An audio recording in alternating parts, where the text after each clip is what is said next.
আজকে আমরা আলোচনা করব সমরেখ বিন্দু নিয়ে। আর সমরেখ বিন্দুটা কি?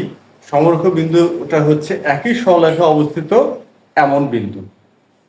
একই সরলরেখা অবস্থিত এমন বিন্দুগুলোকে আমরা সমরেখ বিন্দু বলি। যেমন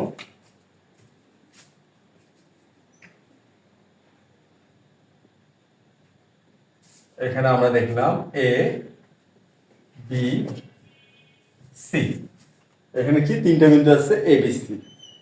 এখন আমরা যদি এর সাথে বি আর বি এর সাথে সি যোগ করে দেই, আমাদের আসলো এ বি সি। এখানে আমরা কিন্তু রেখা পেলাম কয়টা? দুইটি রেখা পেলাম। অর্থাৎ এই এ বি এবং সি এরা সমরেখ নয়। কেন সমরেখ নয়? এ বি সি একই সরলরেখা কিন্তু অবস্থিত হলো না। এখানে সরলরেখা আসলো কয়টা? দুইটা আসলো। এ বি একটা সরলরেখা, বি সি একটা সরলরেখা। তাহলে আমরা বলতে পারতেছি এই বিন্দু তিনটে হলো সমরেখ নয়, যেহেতু এরা একই সরলরেখা অবস্থিত নয়। তাহলে সমরেখ বিন্দুটা কি দাঁড়ালো? কিন্তু যদি এমন হতো পি কিউ আর, এই যে পি কিউ আর, এই যে তিনটা বিন্দু, এই তিনটা বিন্দু হচ্ছে একই সরলরেখা অবস্থিত, এই জন্য পি কিউ আর কে আমরা সমরেখ বিন্দু বলতে পারি। সুতরাং সমরেখ বিন্দু হচ্ছে একই সরলরেখা অবস্থিত, একই সরলরেখায় অবস্থিত বিন্দুসমূহ।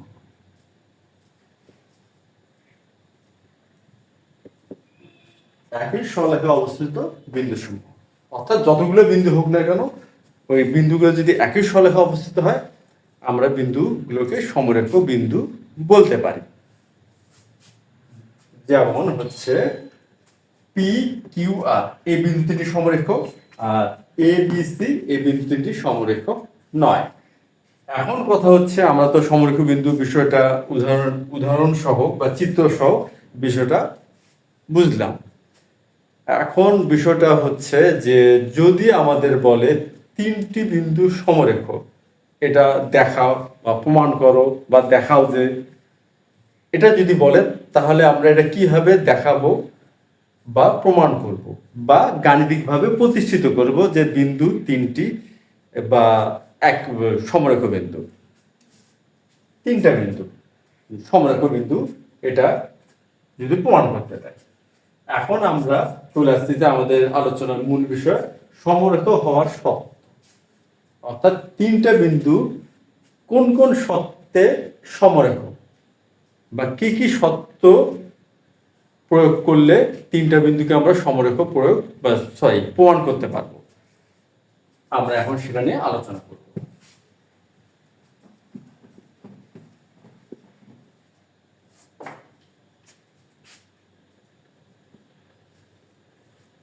এক নম্বর ধারণা, যদি এমন হয় এ বি সি, কি হয় যে যদি এমন হয় যে এ বি সি তিনটা বিন্দু সমরেখ কিনা, এটা আমরা প্রমাণ করতে গেলে আমরা প্রথম যে শর্তটা প্রয়োগ করতে পারি যে এ এবং বি বিন্দু, এ দুটো বিন্দু দ্বারা উৎপন্ন ঢাল, বি এবং সি বিন্দু, এ দুটো বিন্দু দ্বারা উৎপন্ন ঢাল যদি সমান হয়, সেক্ষেত্রে বিন্দু তিনটি সমরেখ। অর্থাৎ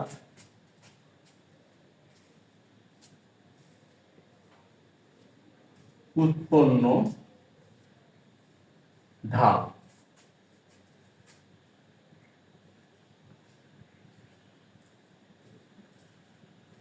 প্রতি ক্ষেত্রে একই বা সমান হবে।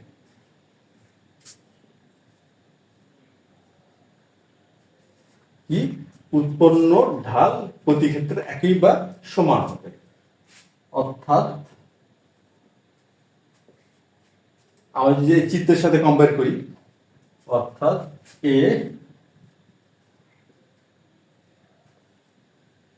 এবং এবং বি বিন্দু দ্বারা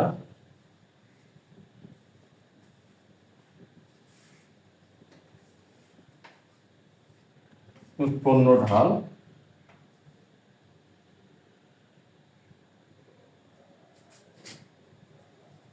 বি এবং সি বিন্দু দ্বারা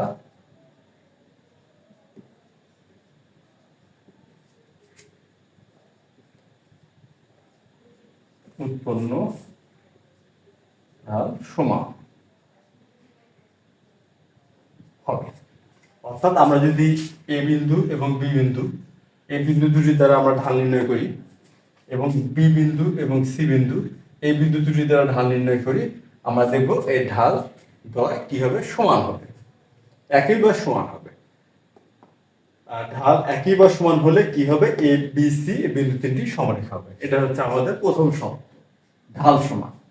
এখন আমরা এটা দেখে যদি খুব অল্প ভাষায় বা মনে রাখার সুবিধার্থে লিখি, এখন আমরা লিখব ঢাল সমান, ঢাল সমান। এটা হচ্ছে আমাদের প্রথম কথা। তারপর হচ্ছে 2 নম্বর। এখন আমরা একটা বিষয় চিত্রের সাহায্যে আগে বোঝার চেষ্টা করি। যদি এমন হয় এ বি সি, এটা যোগ, আর যদি এমন হয়, তারপরে এখানে এ বি সি, এই চিত্র দেখলে বোঝা যাচ্ছে যে এ বি সি বিন্দু তিনটি প্রথম চিত্র, যদি আমরা বলি প্রথম চিত্রে যদি আমরা দেখি যে এ বি সি বিন্দু তিনটি একই সলকে অবস্থিত না, তা সুতরাং এটা দ্বারা কিন্তু একটা ত্রিভুজ পাওয়া গেল, যোগ করলে একটা ত্রিভুজ উৎপন্ন হলো। কিন্তু দ্বিতীয় চিত্রে আমরা দ্বিতীয় চিত্রে কি দেখলাম, যে এ বি সি একই সলেখা অবস্থিত, অর্থাৎ এগুলো যোগ করলেও একটা সলেখা পাওয়া যাচ্ছে, এখানে কিন্তু ত্রিভুজ পাওয়া যাচ্ছে না। তা সুতরাং আমরা যদি ধরে নেই, আমাদের যখন একটা প্রশ্ন যদি দেয় যে এ বি সি বিন্দুর স্থানাঙ্ক দিয়ে বললো এরা একই সলেখা অবস্থিত কিনা, অর্থাৎ সমরেখা কিনা, আমাদের এটা প্রমাণ করতে পারলো।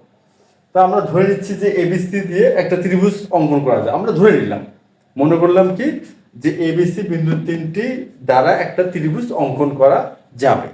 তা সেক্ষেত্রে আমরা ত্রিভুজ এবিসির ক্ষেত্রফল নির্ণয় করব। কি করব, সেক্ষেত্রে আমরা ত্রিভুজটির ক্ষেত্রফল নির্ণয় করব। আচ্ছা, ত্রিভুজের ক্ষেত্রফল নির্ণয়ের নিয়ম অনুযায়ী ক্ষেত্রফল নির্ণয় করলাম।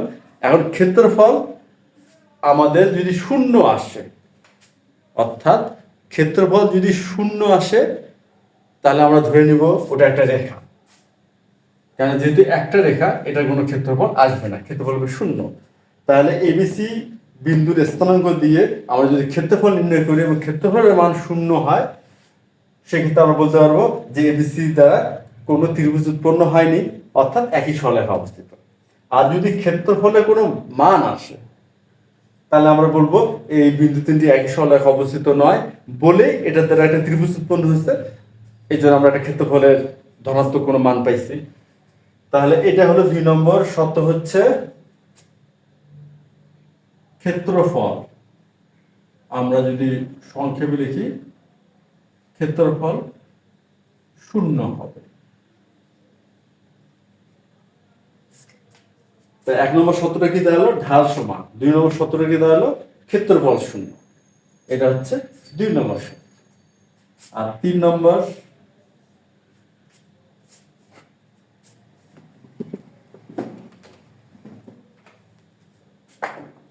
তিন নম্বরটা হচ্ছে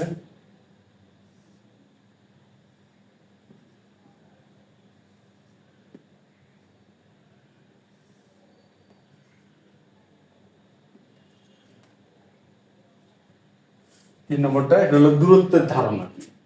যেমন আমরা যদি প্রথম চিত্রে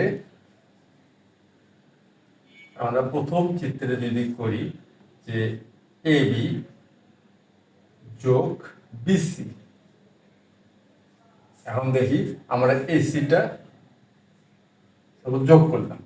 এখন আমরা চিত্র দেখলে তো বুঝতে পারতেছি যে এবি আর বিসি যোগ করলে এসি এর চেয়ে বড় হচ্ছে, গ্রেটার দেন এসি। আর আমরা দ্বিতীয় চিত্র দেখি যে এবি যোগ বিসি ইকুয়াল এসি।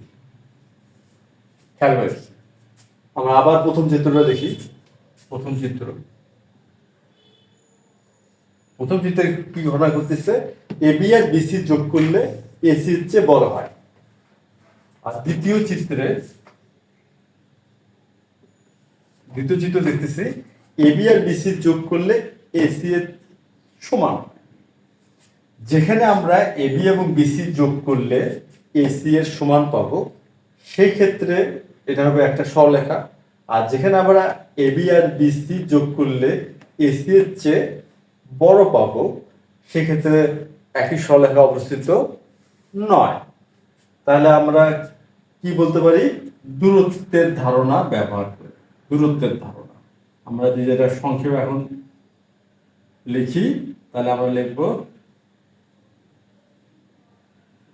দূরত্বের ধারণা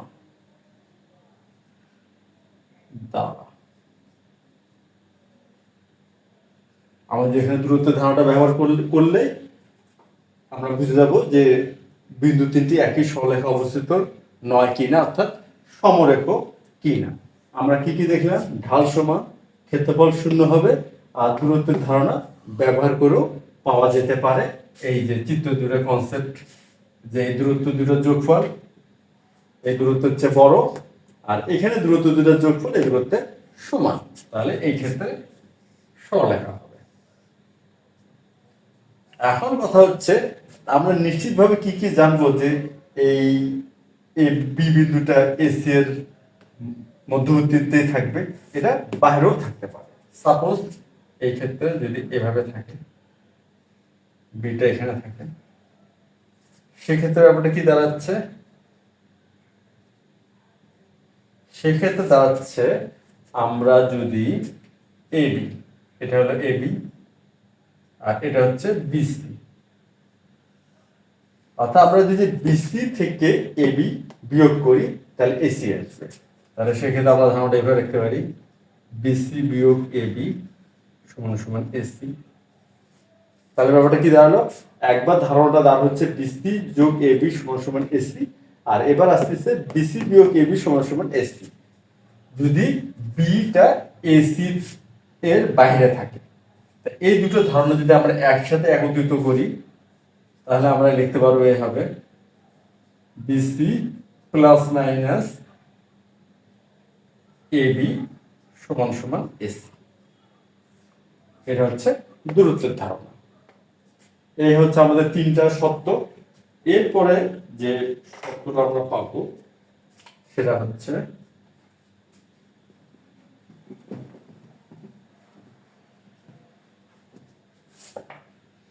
যদি একই সরলরেখা অবস্থিত হয়, যেমন পি কিউ আর একই সরলরেখা অবস্থিত, তাহলে এখানে একটা কোণ উৎপন্ন হলো, এখানে একটা কোণ পাওয়া যায়, এই কোণটা হবে 180 ডিগ্রি। 180 ডিগ্রি। আর একই সরলরেখা যদি অবস্থিত না হয়,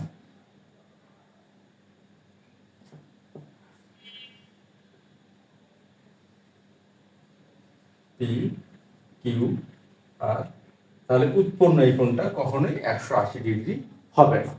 তাহলে আমরা বলতে পারবো যে এই অন্তর্ভুক্ত কোণটা যদি 180 ডিগ্রি হয়, অর্থাৎ 4 নম্বর ধারণা, উৎপন্ন কোণটি সরল কোণ বলি। আর 180 ডিগ্রি কোণকে আমরা সরল কোণ বলি। উৎপন্ন কোণটি কি হবে, সরল কোণ। তাহলে আমরা এখানে 4টা ধারণা মোটামুটি দাঁড় করাতে পারলাম। প্রথমে হচ্ছে ঢাল সমান, 2 নম্বরটা হচ্ছে ক্ষেত্রফল শূন্য, 3 নম্বরটা হচ্ছে দূরত্বের ধারণা ব্যবহার করে, আর 4 নম্বরটা হচ্ছে কোণের ধারণা। যদি উৎপন্ন কোণটি সরল কোণ হয়, তাহলে বিন্দু তিনটি সমরেখা বিন্দু হবে। তাহলে আমরা সমরেখ বিন্দুর কয়টা সত্য এর মধ্যে আমরা আলোচনা করলাম? 4টি। এই 4টি যে কোনো সত্য দ্বারাই আমরা কিন্তু প্রমাণ করতে পারবো যে বিন্দু 3টি একই সলেখে অবস্থিত, অর্থাৎ সমরেখ বিন্দু।